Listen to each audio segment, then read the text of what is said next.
Hey guys, welcome back to another video, and in this one I'm going to be showing you the best Hydreigon build for our raids on Pokemon Scarlet and Violet. Now, a while back we did put this in our best dark types, but we're going to be building a dragon one this time, just because I caught this lovely green and purple shiny a while back, and I want to turn it into a build. He's got great defense, great attack, but the only problem is he's only going to be super effective against other dragon types. But luckily, not all dragon type Teras are dragon type, so we're pretty much good to go. Let me show you where to get it. Now, the easiest way to get it would be at the Area 0, so come over to the 0 gate. This is a Scarlet only exclusive, by the way, so if you're in Violet, you'll have to trade for it. Hop on the teleporter pad, go to station number 3. Now, on the left side, you see that tree over there in the distance? We're going to be going to there, so I'll see you when we get there. When you get to the tree, what you're going to do is you're going to turn left and go inside this cave right here, little hidden one. And when you get inside this cave, what you're going to be looking for, I think it's called Swaleus, so just bump into that and catch it. And you want to catch these until you find a dragon type Tera one, because you don't want to waste 50 shards. Let's move on to the build. Before we actually move on to the build though, if you're enjoying all these builds and different kind of videos, make sure to subscribe, turn on that notification bell so you don't miss another video. There's plenty more where that came from. And if you want to join the Discord, it's a lot of fun over there. Come and chat, show off your builds. I can even help you out more over there. Then feel free to click the link in the description and make your way over. It'd be amazing to see you all over there. Let's get into the build. So like I said, dragon type Tera. Dragon's not necessarily going to be our best choice here. Dark type will probably be our best choice, but we've already done a dark type build. Even though it wasn't a very detailed build, it's still there. Our item is going to be the Shell Bell. Hydreigon does enough damage to not need an item like Metronome or anything like that. We can just stay alive and still do a lot of damage. Now, if you make your way over to Levincia North and come to this Delibird shop right here, that's where they're going to sell it. So go inside, click on battle items, scroll down, and you can buy the Shell Bell for 20,000 Pokedollars, equip it onto your Pokemon. Next up, we're going to need a Modest Mint to turn our nature into Modest, so come to any Chansey supply shop. And if you scroll down to the light blue natures, you can click the Modest Mint. It will cost you 20,000 Pokedollars, and this will turn us into the Modest nature. So as you can see there, up in special attack, down in attack, we aren't a physical attacker, and it just boosts our special attack. Moving on to our EVs, we have special attack and HP EVs. Special attack to increase that damage, HP to increase that survivability. So go back in the Chansey supply shop and you can buy your items from here for the EV training. You're going to need 26 HP ups and 26 calciums. This will cost you 520,000 Pokedollars. HP ups for the HP and calciums for the special attack. If you want a cheaper way to do this though, because you can't actually afford it, because it is a lot of money, there's a way you can save over 3 million Pokedollars if you train 6 Pokemon at once. Just come to any Delibird shop, click on General Goods, go to the bottom, Power Weight to train our HP, Power Lens to train our special attack. These items give us 8 EVs per kill, so we'll get 9 after we take out a Lechonk, let's say for example on HP. I'm going to show you where to actually train these. Now, if you're only training 5 Pokemon at once, you can use a Persian with Amulet Coin. I don't have mine equipped right now. And you can also use Payday. After you've used PP up twice on it, it'll go to 28. And 28 is the number of Pokemon we have to take out exactly. So when it gets to 0, you'll know that you've got your max EV. So let's go to the location where we'll find our HP ones. So it's going to be right here. So fly over to the lighthouse. And on the grassy area, before you get to the water, there will be Lechonks. You can train on the Lechonks, but there is a better way. And the way I would recommend is to come down here where the water is. And if you activate a Fairy type Sandwich, Encounter Power level 2, that a lot of Azurill will spawn in this location, and all you have to do is take them out and you will get your HP EVs. Take out 28 of them and you'll have max HP EVs. Moving on to our special attack, I want you to fly back over to the lighthouse. Once you get here, we're going to be heading in this direction, and see that bridge over there? That's where we're going to be going. As you can see, Psyduck will spawn here, and they will give you 1 special attack EV. You just take out 28 of those after you use a water type level 2 sandwich, and you'll get your special attack maxed out as well. Moving on to our EVs, if you want to check your EVs, click on boxes, hover over your Hydreigon, click the plus button, and on the right it will go to your max IVs. Now, as you can see, I already had 1 max IV in HP, so I only needed to get 4 bottle caps, which cost me 80,000 Pokedollars. I saved myself 20,000. So check before you go and buy any. And then we're going to be going to any Delibird shop. So once you're at the Delibird shop, click General Goods. It'll be the first item, the bottle cap. Just buy however many you need, and then we'll go get our max IVs. It will cost you a maximum of 100,000 Pokedollars. We're going to be flying over to Montenevera after this, and then we're just going to speak to the person next to the Obama Snow. He will hyper train your Pokemon. Click your Hydreigon, click bottle caps, click HP, defense, special attack, special defense, and speed, then start the training, and you will have max IVs, EVs, and the correct nature, and you will have the highest chance of defeating the raid. If you're enjoying this video so far, make sure to smash that like button. Now, moving on to the ability, there is only one ability we can have. It'll just be levitate. Ground moves can't affect us. That's all there is to it. Moving on to our moveset, we have Dragon Pulse, Nasty Plot, Taunt, and Snarl. Dragon Pulse is going to be our main attacking move. It's quite a powerful move, 85 power, 100 accuracy. Nasty Plot is going to increase our special attack by 2 stages every time we use it. It's going to be our setup move. There's a few options you can use instead of Taunt, but I've gone with Taunt. This stops the opponent from using anything that's not an attacking move for 3 turns. So no more Yawn, no more Spore, no more Will-O-Wisp, no more Thunderwave, all stuff like that. Snarl is going to be against those special attackers. It's going to be a very good move. It lowers the special attack and gives us a move towards our Terrestrialize. Now, Dragon Pulse and Nasty Plot we can just learn through level up, so get to level 100, relearn them, that's fine. Taunt and Snarl, however, we're going to need TMs, so let me show you where to get those. Come to any Pokemon Center, click on the green section. It's going to be the TM machine. We're going to go to the dark section and we're going to get Snarl first. So we're going to need Mischief Fangs and Squawkabilly Feathers. So let me show you where these are. So for your Mischief, come over to South Province Area 4 Watchtower. And around this tower, you can find Mischiefs. There's one right there. We're just going to take that out, and that will get us our Mischief Fangs. And then to get our Squawkabillies, we're going to be coming right here on the map, so fly over to Artisan East. As soon as it says East Province Area 1, you can just look out for your Squawkabillies. If it's at night time, they'll be less likely to spawn because of all the Pokemon that spawn at night. But just keep an eye out, you'll see them eventually. So here's a pack of Squawkabillies right here, so they do spawn at night, as you can see. You're going to take them out and get your feathers, and then we'll move on to our last move. So we're going to move on to Taunt. For this, we'll need Meowth first, Sableye Gems, and Sneasel Claws. So we're going to start off with the Meowth. So fly over to Medali West and circle the outside of the town in West Province Area 3, and eventually you will find a Meowth or a Persian. So there's a Meowth right there. We're just going to go ahead and take that out, and that will get us our Meowth.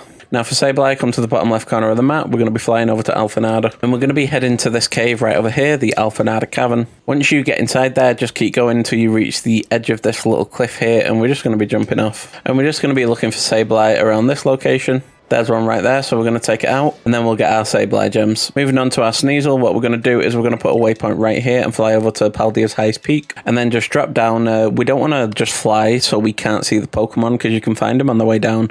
Oh, there's a pack right there. So we're just going to take those out, and that will get us our Sneasel Claw, and we've done the build. So let's get into some raids. So whenever I do a Dragon type build, 6-star Dragon raids are just extinct. They don't exist. I've been searching for like 30 to 45 minutes.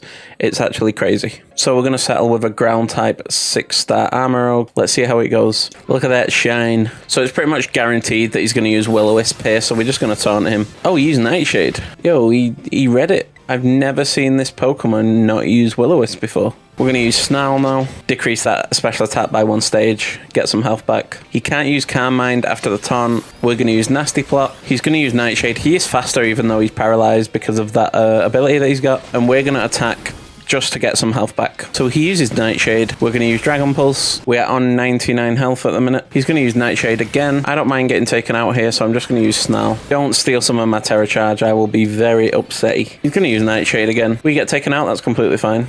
He steals Tera Charge while we're down, so we're not hit with it. He nullifies, doesn't matter. He removes negative effects from himself. So we didn't get to use Calm Mind earlier, so I think we can just go straight into the Nasty Plot after we Terrestrialize. I don't want him stealing any more of our Terra, and I don't think he will nullify again for the rest of the raid, or at least until the shields goes down. He uses Nightshade, we use Nasty Plot, increase that special attack. I think we can afford to use one more here. He uses Will-O-Wisp, that's great. We get our second Nasty Plot off. He uses Psychic this time. We are a Dragon type now, so that makes sense. We kind of just go for it. Go for the third Nasty Plot. Why not, right? This might cost us the raid, though. Have I just been stupid? Can he do 127 damage here?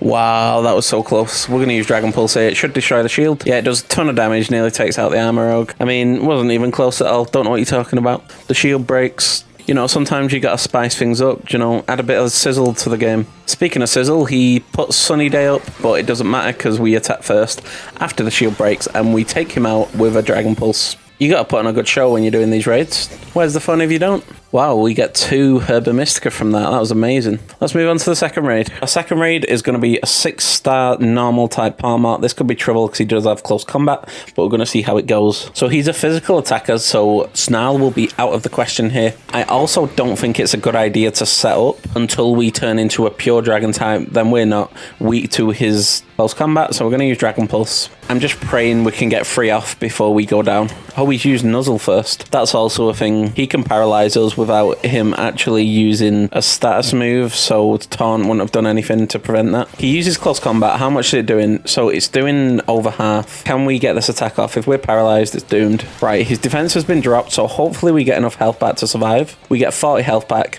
and for some reason the second attacks on raids is always weaker than the first one. He steals our Tera Charge. That's going to be terrible for us. We can't move because we're paralyzed. Amazing. And he takes us out. This is going to be horrible, this raid. I can't believe he stole our Tera Charge so quick. So we come back, but we've got less time than he has health. He puts up his shield. Someone hit him pretty hard on our team then, but they won't be able to do it again because his shield is now up. We use Dragon Pulse. He removes negative effects from himself. So the Intimidator's gone. He uses Nuzzle. We need 1 more attack away before we go down. If we get really unlucky and just be paralyzed all the time, we're in big trouble. Close combat. It's not doing as much this time because of the Intimidate. We paralyze, we can't move. If this happens again in a row, we've lost the raid. He nullifies on our side, that's fine, and then uses close combat. Now, if we're paralyzed, we lose. Okay, we weren't paralyzed. This is actually a really tricky raid for us now that I think about it, even though it doesn't seem like it. Palmart is actually a really strong Pokemon. I guess we just use Dragon Pulse. Oh, we actually survived, that's crazy. We can't move though. It's 30% and 3 out of the 5 turns have been paralyzed. Like, are you kidding? Talk about RNG hacks because you're a 6-star raid. You're a stupid squirrel. It's probably not a squirrel. I don't know what it is. But the good news is now we can terrestrialize into a dragon type and no longer be weak to it. So we're going to terrestrialize and use Nasty Plot. So we're now a pure dragon type and we use Nasty Plot. He's going to use Nuzzle. Using Nuzzle every single time first time is very frustrating. He uses close combat. It's doing nothing now, as you can see. Couldn't move because I'm paralyzed. I hate this Pokemon with a passion. Just because it's annoying me so much, I'm going to heal up just to get rid of the paralyze, and then I'm at least guaranteed 1 attack because I'm faster. I never thought paralyze would like frustrate me so much because it's only got a 30% chance. Like, come on, 4 out of 6 turns I've been paralyzed. I've not been able to move. Worse than sleep. So we're going to hit him with a Dragon Pulse here. How much damage it doing? Oh, it's just finishing him off. Great. Screw you, Palmart. I never want to see you again. Don't smile at me, and I'll be taking your Mystica as well. Hey, we actually got a Mystica. That's funny. Moving on to the third raid. So our third raid is going to be a water type 6-star Pelipper. This could be a bit tricky because of all the confusions. Let's get straight into it. Pelipper's Drizzle activates. Now, what does this thing have? It does have Supersonic, but I think we'll be fine. It's a special attacker, so we should start off with Snarl. Going to use Mist. Don't think we can use Snarl again now then. We're going to use Nasty Plot. He uses Supersonic, but we do dodge the attack, luckily, and that gives us a free move. So we're going to use Nasty Plot again. He uses Hydro Pump. That's going to be not very effective, but it's going to have a 50% boost because of the rain. Still not doing much damage. I just don't want him to use the Hurricane because then we could become confused. We're going to use a third Nasty Plot. Get us on max special attack, why not? He uses Supersonic. I believe in the power of the Hydreigon. Don't hurt yourself. We hurt ourselves. He uses Hydro Pump and misses. You know, we only hurt ourselves because it threw his Hydro Pump off. It was all part of the plan so we could snap out of confusion this turn. After the rain has gone and use Dragon Pulse, do a bit of damage. He uses Hydro Pump. It's not going to do any damage. Rain's gone now, so it'll do even less damage. Look at that. He's not used Hurricane yet, which is good. And the rain's not up anymore, so Hurricane isn't guaranteed to hit. He steals our Tera Charge, which is not good. We hit him with another Dragon Pulse, taking him less than half health. He's going to use Mist, but that's fine. We didn't really want to use Snarl anyway. The shield goes up. He removes negative effects from himself. That's fine, as long as you don't nullify. We've got to use another Dragon Pulse because he stole our Tera Charge. It's not going to do too much damage. He confuses us again. Time to turn into a pure Dragon type. He nullifies everything on our side. I'm going to terrestrialize and use Nasty Plot. I don't want him stealing our Tera while we're setting up. Break through. Break through. Yeah, we break through that time. And we use Nasty Plot. He uses Hurricane and misses. To deal with Hurricane, it's like 70% accuracy. I like to be on +4 special attack or max special attack because we're using actual Shell Bell. We're not using an attacking item. So I use Nasty Plot again. And now we're going to attack. It should do at least half of its shield, I would imagine anyway. Let's see how much damage it does. It doesn't do anything barely. But if we keep chipping away with the Dragon Pulses, it should take them out eventually. He uses Hurricane, does a lot of damage. Here comes another Dragon Pulse. So it will take one more to take off the shield. It was a free hit shield break. Pelipper's paralyzed because of all the attitude you've been giving me. Them confusions. It is now raining, so Hurricane is guaranteed to hit again. We use Dragon Pulse again. Hopefully this finishes. If not, it's going to come very close. It does finish the Pelipper. We've got plenty of time remaining. That's great. And keep in mind, in all three of these raids, we're doing half the damage we normally would. If you're against a Dragon Tera Type, you will do double the damage you are seeing. I always forget that while looking at the damage, and I think, oh, that's not doing a lot of damage, but of course it's not, because we're not super effective. So the Pelipper goes down. Hand over the Salty Mystica, please. So if you've got an extra Hydreigon lying around, a nice little shiny one, little green and purple boy like I have, then go ahead and build this for them Dragon type. Avoid Fairy type Pokemon. And if you want to see a really strong Banette build, then I will put it on screen right now. It was yesterday's build, and I'll catch you on the next one.